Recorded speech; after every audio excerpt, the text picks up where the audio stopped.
like to welcome William to the stage. Dr. William Jones, Head of AI at Embecosm.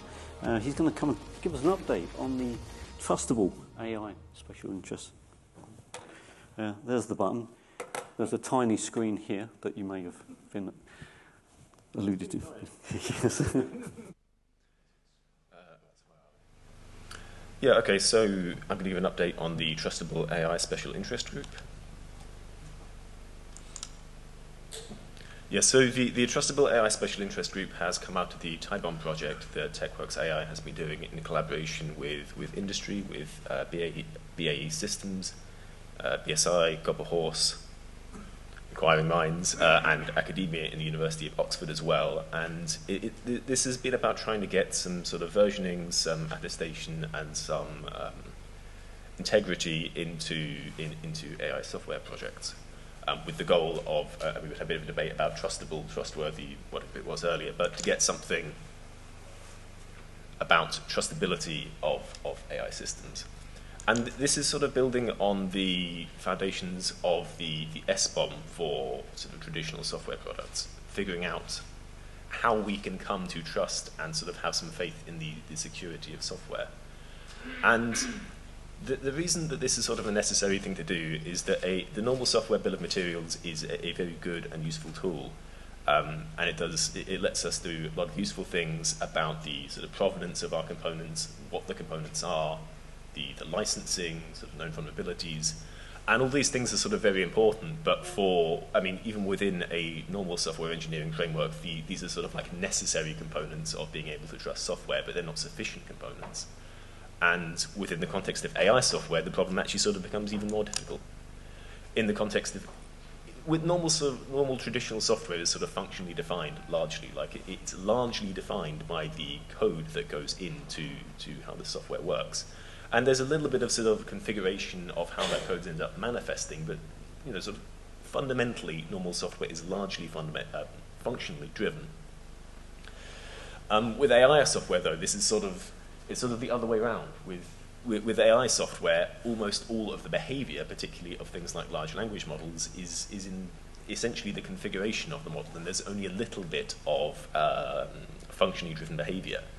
I was at the PyTorch conference last week, and one of the models they were introducing was the Neuron model, and that literally has 1 trillion parameters. I mean, in this case, not all of them were active at once, but compared to the amount of sort of functional data that is driving things, the AI way of doing things is largely data-driven, configuration-driven, and this sort of means that we need to, if we are looking at doing something like an SBOM, we need to do more. We need to think about a few more things than we normally would.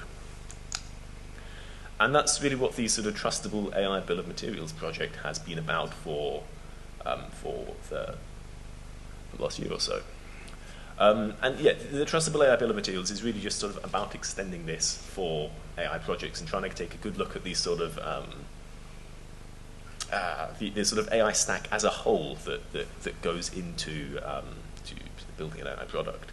And particularly, it sort of gets complicated when we're dealing with AI, because we have to deal with things like the sort of dependencies between components can become very, very difficult.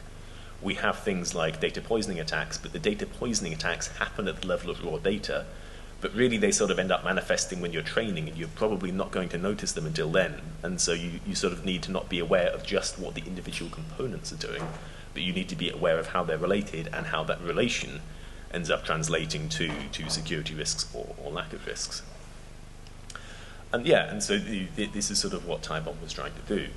And TAIBoM project has now essentially, or the Innovate UK project has run its course, and it has produced some outputs, and there was a survey of the sort of background and landscape of this area, and there's also the production of sort of a framework and schema for actually implementing this, so that it's not just a bunch of good ideas. The schema lets us do things like define entities within our AI tool. It lets us define relationships between these entities. That's very important. It lets us annotate these components with important information.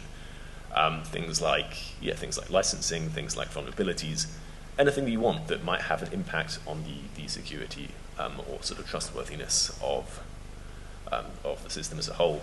And ideally, we also have something, well, in fact, we do have something that lets us sort of transitively reason about how these relationships of security flow through our AI product so that we can reason about the security as a whole.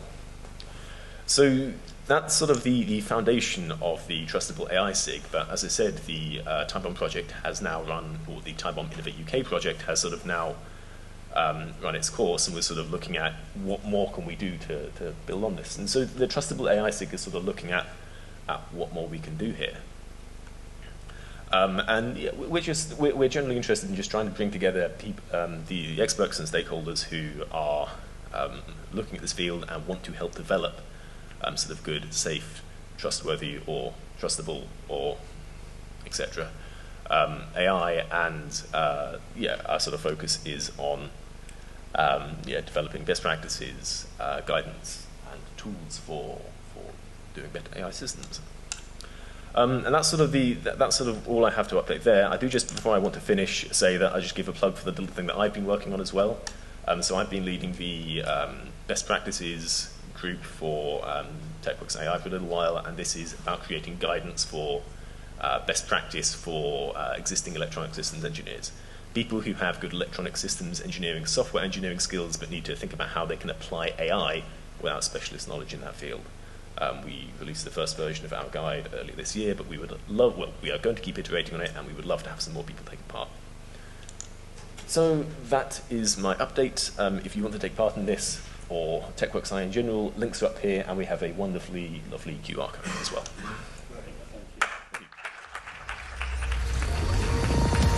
Thank you, William.